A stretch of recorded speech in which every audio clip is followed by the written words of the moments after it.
Alright, so today we're going to be learning about the word embarazada and why you should not use it to describe if you are embarrassed.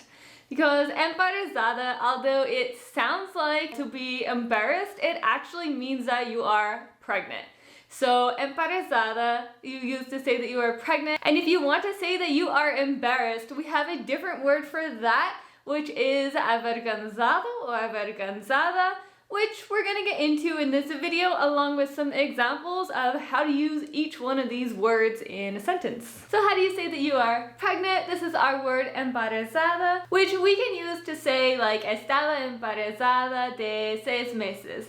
And this means she was 6 months pregnant. Estaba embarazada de 6 meses. You could also say, if you wanted to use an idiom, you want to be a little bit more colorful with your language, you could say something like está embarazada y está muerta de miedo. It means that she is pregnant and she is scared to death. Está embarazada y está muerta de miedo. And one more example for you guys of how to use embarazada. Si estuviera embarazada, no los necesitaría. And this means if I were pregnant, I wouldn't need them. Si estuviera embarazada, no los necesitaría.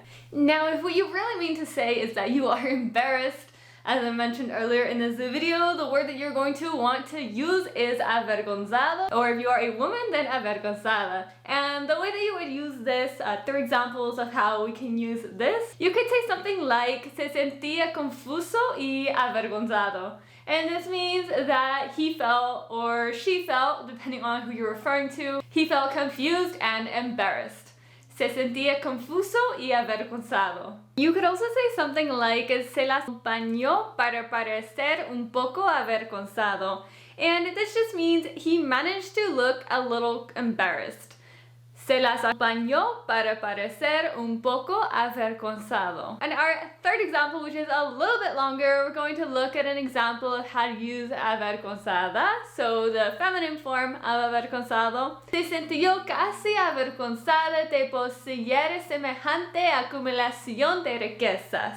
And this means that she was almost ashamed to possess such an accumulation of wealth. Se sintió casi avergonzada de poseer semejante acumulación de riquezas. Alright, I hope that you guys found this useful for learning the difference between embarazada and avergonzado.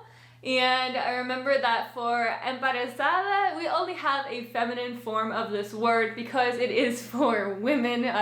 Mainly, only women can get pregnant, so we just have embarazada. And then for avergonzado, we have avergonzado and avergonzada, masculine, feminine. And yeah, make sure you remember to use embarazada only if you are referring to a pregnant person. And you use avergonzado or avergonzada if you are trying to say that you are embarrassed. So I will see you guys back here actually on Saturday for a bonus video this week. And then back to my regular uploading schedule on Monday, Thursday next week. So I will see you guys back here on Saturday for an update on my braces with some Spanish vocabulary. And the next week, Monday and Thursday, for a regular schedule. Ciao!